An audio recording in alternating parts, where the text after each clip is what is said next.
नमस्कार, आप देख रहे हैं इंदौरिया टाइम्स। मैं हूं आपके साथ मोनिका। नजर आते हैं आज की तमाम बड़ी खबरों पर। शुरुआत करते हैं कोटपुतली से, जहां राजस्थान सरकार द्वारा हाल ही में बजट सत्र के दौरान नवगठित 19 जिलों की घोषणा में शामिल देश व प्रदेश की 2 राजधानियों की योजक कड़ी रहा जिला कोटपुतली बहरोड उत्तरोत्तर विकास की ओर अग्रसर है, तो वहीं कोटपुतली क्षेत्र में निरंतर बढ़ते एक्सीडेंट केस मेडिकल इमरजेंसी को ध्यान में रखते हुए दिल्ली जयपुर नेशनल हाईवे 48 पर स्थित कोटपुतली श्री श्याम हॉस्पिटल द्वारा बेंगलुरु क्लाउड फिजिशियन के सहयोग से राजस्थान के पहले वर्ल्ड क्लास आधुनिकतम आईसीयू सेवा की शुरुआत की गई। Shri Shyam hospital CEO doctor Manoj Gupta के अनुसार बेंगलुरु की संस्था क्लाउड फिजिशियन के सहयोग से श्री श्याम हॉस्पिटल में 24 घंटे मरीज, डॉक्टर, नर्सिंग स्टाफ व कैमरे की नजर में रहेगा, तो वहीं कोटपुतली क्षेत्र में निरंतर बढ़ते एक्सीडेंट केस मेडिकल इमरजेंसी को ध्यान में रखते हुए दिल्ली जयपुर नेशनल हाईवे 48 पर स्थित कोटपुतली श्री श्याम हॉस्पिटल द्वारा बेंगलुरु क्लाउड फिजिशियन के सहयोग से श्री श्याम हॉस्पिटल अत्याधुनिक आईसीयू मुख्य प्रभारी डॉक्टर निधि जैन ने बताया कि वर्षों से मेरा सपना रहा कि मैं विश्वस्तरीय अत्याधुनिक आईसीयू मेडिकल फैसिलिटी से जुड़ूं, जिसके जरिए हम अधिक से अधिक लोगों की जान बचाने में कामयाब हो सकेंगे। इस दौरान नवगठित जिला कोटपुतली बहरोड में शामिल कोटपुतली, बानसूर, पावटा और पाटन क्षेत्र से जुड़े वरिष्ठ चिकित्सकों की मौजूदगी में बेंगलुरु से संचालित अत्याधुनिक आईसीयू का डेमो साझा किया गया। हॉस्पिटल बेंगलुरु का है, वो भी हमारे बीच लगातार श्री श्याम हॉस्पिटल कोटपुतली को सेवा देते रहेंगे पार्टनर फिजिशियन लीड के तौर पर। इसके बाद ये इजाज कामिल खुद मैं हूँ, मैं एज अ ग्रोथ पार्टनर और मैनेजर तरफ से आपको प्रस्तुत करता रहूंगा। साथ में जो हमारा पास्ट एक्सपीरियंस वो अर्बन टेक इंजीनियरिंग के साथ रहा, यूनिवर्सल एसोसिएट रांची के साथ भी रहा। हमारे साथ आज जो श्री श्याम हॉस्पिटल कोटपुतली और क्लाउड फिजिशियन दोनों संस्था को जोड़ने में जो अहम भूमिका निभाए इस शख्स का नाम है गौरव ढींगरा जी। मैं इनका भी हार्दिक शुभकामनाएं और अभिनंदन करता हूं। गौरव ढींगरा जी पास्ट एक्सपीरियंस विल्स बायोटेक में भी थे और माइलन फार्मा में भी था। With the nursing team, doctors, there is of any emergency, you can just from the radar app where how the patient's data, patient's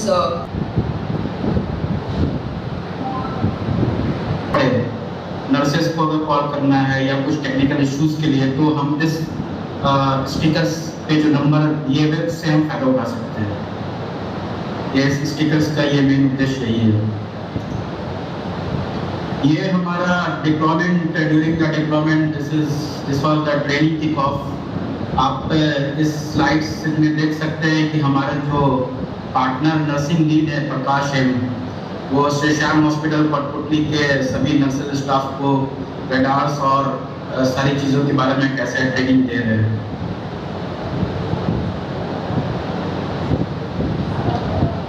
ये BLS ट्रेनिंग और mock drills के फोटो हैं जो श्री श्याम हॉस्पिटल कोटपुतली के nursing staff को हमारे cloud physicians के nursing partner Leeds प्रकाश ने दिया। CPR कैसे लेना है, कैसे करना है, क्या करना है, इसके रिगार्डिंग। ये श्री श्याम हॉस्पिटल में भी हम लोग अब partner come visit us in Bangalore and see our care center. But my team has to tell you is that there is a big team supporting you, and you know, always reach out to go out, and she got a fantastic reception. We don't have advanced clinical staff, or we don't have advanced technical way to manage the Rajasthan में हमारा पहला hospital है और ये बहुत गर्व की बात है हमारे लिए। और ये इसलिए संभव हुआ है क्योंकि डॉक्टर मनोज श्री श्याम हॉस्पिटल के CEO की जो प्रोग्रेसिव सोच है और फॉरवर्ड थिंकिंग सोच है, तो उसकी वजह से ये पार्टनरशिप संभव हुआ है और इसका लाभ सारे जो कटपुतली के क्रिटिकली पेशेंट्स को मिलेगा। और हम बहुत ही एक्साइटेड हैं और we are very looking forward to ensuring that all the ICU patients in this region can get world-class care. They do not have to go anywhere else. They will not lose their lives because they have to go somewhere else, or their livelihoods because they have to go somewhere else. They can get timely care, they can get the care they need, and they have jointly a team at Sri Sham Hospital and Cloud Physician working together to make sure that they get the best care in their own community. So thank you very much, and looking forward to a very, very fruitful partnership with Sri Sham Hospital and a very beneficial partnership for all the population of Patputli. So thank you very much. हमने corona में देखा कि लोगों को महसूस हुआ कि intensive care, critical care नाम के शब्दों की पहचान जनता ने पहली बार की। इंटेंसिव केयर क्या होती है, क्रिटिकल केयर क्या होता है, वेंटिलेटर क्या होता है, एक्मो क्या होता है। पहले किसी को नहीं पता था वेंटिलेटर क्या होता है, उनकी इम्पोर्टेंस पहली बार समझ में आई लोगों को। तो बेसिकली आईसीयू का ही मतलब होता है जो मरीज़ अपने आप सांस नहीं ले पा रहा, उसकी सांसों को कैसे बचाया जाए। तो ये एक साधारण काम नहीं है, सिर्फ मशीन रख लेने से आईसीयू नहीं चलेगी। एक आईसीयू चलाने के लिए आपको train nursing staff, train doctors और सुपर स्पेशलिस्ट डॉक्टर्स, मशीनें, कम्युनिकेशन सबकी आवश्यकता होती है। क्योंकि सभी डॉक्टर्स को कोटपुतली में नहीं लाया जा सकता, तो एवं का आज कोटपुतली इतना बड़ा है लेकिन फिर भी कोई प्रॉपर आईसीयू कोटपुतली में नहीं है। सभी मरीजों को बाई डिफ़ॉल्ट जयपुर रेफर किया जाता है, चाहे जान बचे या नहीं बचे। तो हमारा एक प्रयास है कि हमारे अस्पताल में कोई सीरियस मरीज आता है तो हम एक प्रयत्न करेंगे कि उसकी जान बचा लें, कोशिश करेंगे। इसमें हमें जागरूकता भी चाहिए। हमारा अपील रहेगी मीडिया से कि जनता को इसके बारे में जागरूक करें कि डॉक्टर भगवान नहीं होता। मुझे कोशिश करने दें, उसे डॉक्टर को भयभीत न करें, डॉक्टर को भय मुक्त करें, ताकि वो अपने सीरियस मरीज़ को हाथ लगा सके और उसका एक बिना डर के इलाज कर सकें। सारे सिस्टम को एक साथ हमें मैनेज करना होता है। हर सिस्टम के स्पेशलिस्ट अलग होते हैं, बट कोटपुतली क्या किसी मेजर सिटी में या बिग से बिग हॉस्पिटल्स में भी एक साथ आप सारे वर्ल्ड क्लास स्पेशलिस्ट नहीं हायर कर सकते या उनकी सर्विसेज नहीं ले सकते।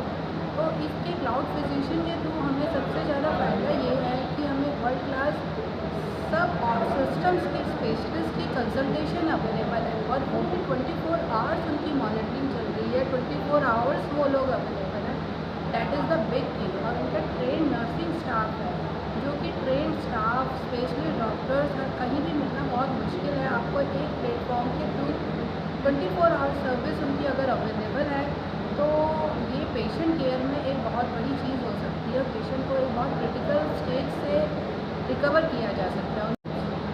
आप विगत 25 वर्षों से इस फील्ड में हैं और निश्चित रूप से आपका एक जज्बा है जो देखते ही बनता है। आपका सपना है जैसा कि एक ऐसा आईसीयू आप चाहती थी, तो किस तरह की प्रॉब्लम्स आपने यहाँ पहले फेस की हैं जिन्हें चैलेंजिंग मानते हुए आपने इस आईसीयू को डेवलप किया है और इसकी कमान भी अपने हाथ में रखी है? यहाँ पे सबसे बड़ी प्रॉब्लम तो ये है कि पेशेंट को आप कन्विंस की तभी कर पाओगे जब आपके पास अपना सपोर्ट सिस्टम होगा, आप वेल इक्विप्ड होगे। तो कोटपुतली जैसी जगह में सबसे बड़ी चैलेंज ये होता है कि हमें specialist doctors, train nursing staff जो पेशेंट की केयर के लिए बहुत ज़रूरी है वो अवेलेबल नहीं हो पाते। हमने बहुत ट्राई किया बट हमें नहीं अवेलेबल। एक अकेला जना कुछ नहीं कर सकता, उसे एक पूरी टीम चाहिए होती है।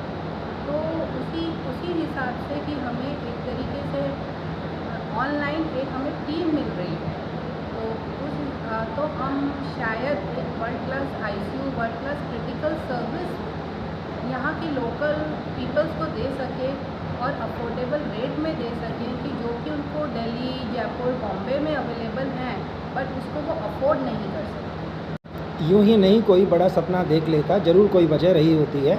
और कोविड का यदि इफ़ेक्ट देखा जाए तो दुनिया ने कोविड के इफ़ेक्ट को देखा है। आपके साथ भी कुछ ऐसा हुआ जिसे लेकर के आपको ये लगा कि नहीं दोबारा किसी के साथ ऐसा नहीं होना चाहिए और वो आपका ड्रीम बन गया जिसे आपने आज पूरा कर भी दिया? मेरे फादर उनको कोविड हुआ था और वो दिल्ली में थे। अब दिल्ली जैसी जगह में भी उनको वहाँ पे वो सर्विसेज, वो केयर नहीं मिल पाए, उस टाइम पे नहीं अवेलेबल थी, तो मुझे उनको यहाँ पे शिफ्ट करना पड़ा। मुझे पता था मेरे पास लिमिटेड रिसोर्सेज हैं, बट ये था कि मैं उनकी बेस्ट किसी भी एक अच्छे हॉस्पिटल में बेस्ट केयर यहाँ पे मैं उनको प्रोवाइड कर सकती हूँ, खुद दे सकती हूँ। और कोशिश भी करी, बहुत ज़्यादा क्रिटिकल हुए, हमें जयपुर भी हमने उन्हें शिफ्ट करना पड़ा क्योंकि और लोगों की हमें जरूरत थी जो नहीं मिल पा रही थी, बट फिर भी सारे प्रयास के बावजूद भी हम उन्हें नहीं बचा पाए। उस वक्त मुझे लगा कि अगर मेरे पास और हेल्पिंग हैंड्स होते और स्पेशलिस्ट डॉक्टर्स होते और बेटर केयर अवेलेबल होती, शायद मैं कोशिश उनको बचा लेती। तो बस यही था कि जो मेरे साथ हुआ वो और किसी के साथ नहीं हुआ। बाकी तो सब भगवान के हाथ में होता है, लेकिन एक अपनी कोशिश इंसान जो कर सकता है वो तो पूरी कोशिश। माना जाता है कि पेशेंट को बचाने में उसका जो कैरियर होता है, वहाँ तक हॉस्पिटल तक पहुँचाने की जो व्यवस्था होती है, ट्रांसपोर्ट व्यवस्था होती है, वो बहुत बड़ी भूमिका निभाती है। कोटपुतली से जयपुर जाने के लिए 110 किलोमीटर का सफ़र किस तरह से तय करना है, ये उसके लिए एक बड़ा जोखिम होता है। आप इसको किस तरह से हैंडल करेंगे? आपने बहुत अच्छी बात की रखी थी। कोटपुतली में कोई भी प्रॉपर क्रिटिकल एम्बुलेंस नहीं है, और सबसे बड़ी बात है कि पेशेंट का ट्रीटमेंट शुरू होता है 0 मिनट से। जब पेशेंट के पास जब भी कोई चिकित्सा कर्मी पहुंचता है, उसी समय पेशेंट का ट्रीटमेंट शुरू हो जाता है। तो हमारी कोशिश है कि हम कुछ एम्बुलेंस की एक ऐसा नेटवर्क क्रिएट करें कि जहाँ पेशेंट को जैसे ही पिक किया उसी समय उसका इलाज शुरू हो जाए, फिर अपने फर्स्ट रेफर यूनिट कोटपुतली पहुँचे, वहाँ पे उसका बेस्ट मैनेज किया। हो सकता है जरूरत नहीं पड़े जयपुर रेफ़र करने की, और जयपुर रेफ़र करना भी पड़े तो उसके लिए क्रिटिकल फिर एम्बुलेंस की व्यवस्था की जाए ताकि उन्हें सेफली जयपुर पहुँचाया जा सके। क्या एक्सपेक्टेशन है आपकी? इतना बड़ा आपने एक इन्वेस्टमेंट किया है, एक बड़ा सपना देखा है, तो नेचुरली कोई ना कोई एक्सपेक्टेशन आपकी भी पब्लिक से रही होगी। पब्लिक से एक्सपेक्ट करना तब तो कभी कोई काम हो ही नहीं पाएगा।